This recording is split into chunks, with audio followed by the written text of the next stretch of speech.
In a significant development in the Korean affairs, Russia's foreign minister Sergei Lavrov is set to travel to North Korea. That's the big story we're tracking at the top of the hour. He'll be visiting the country on the 31st of May, which is just a couple of weeks ahead of the possible meeting between the US President Donald Trump and North Korean leader Kim Jong-un. The visit assumes significance in the wake of Washington's announcement that the June 12th talks could be delayed.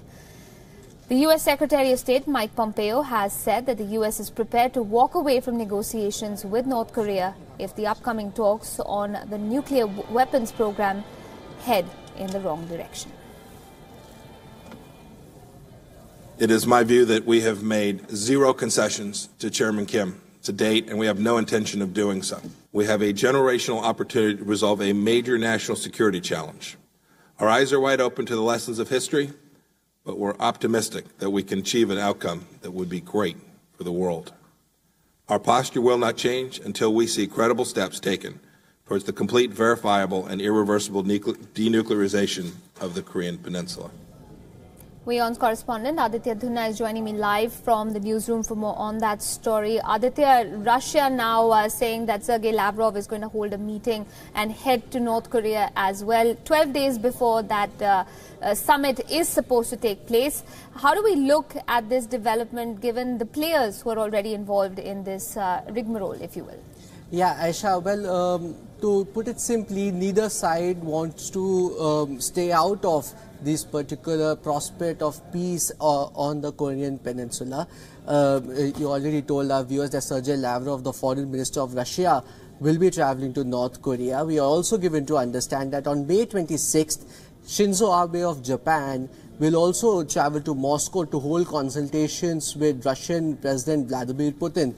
Now, as we have reported earlier as well, both China and Russia have been close allies to the Kim Jong-un regime. So obviously they seem to be right now in constant talks, constant consultations as South Korea engages with Washington to make sure that the summit goes ahead after that historic meeting between the leaders of the North and South at the DMZ. Absolutely. And just another additional question, Aditya, on that note. Just looking at the fact that, President Trump has said that the meeting between Kim Jong-un and Xi Jinping, the second one, worked as, a bit of an impediment, if you will, to the meeting and the prospect of its taking place. Now with Russia getting involved and, of course, Japan meeting with Russia to the heads of state over there, does this just go to show that there are, at this point in time, too many players involved perhaps in the denuclearization talks and, of course, the summit itself? Yeah, and they all want to have a say. They all have their own share of concerns that need to be addressed. And neither side really wants to be left out. Now, obviously, with let's take the case of Japan, for instance.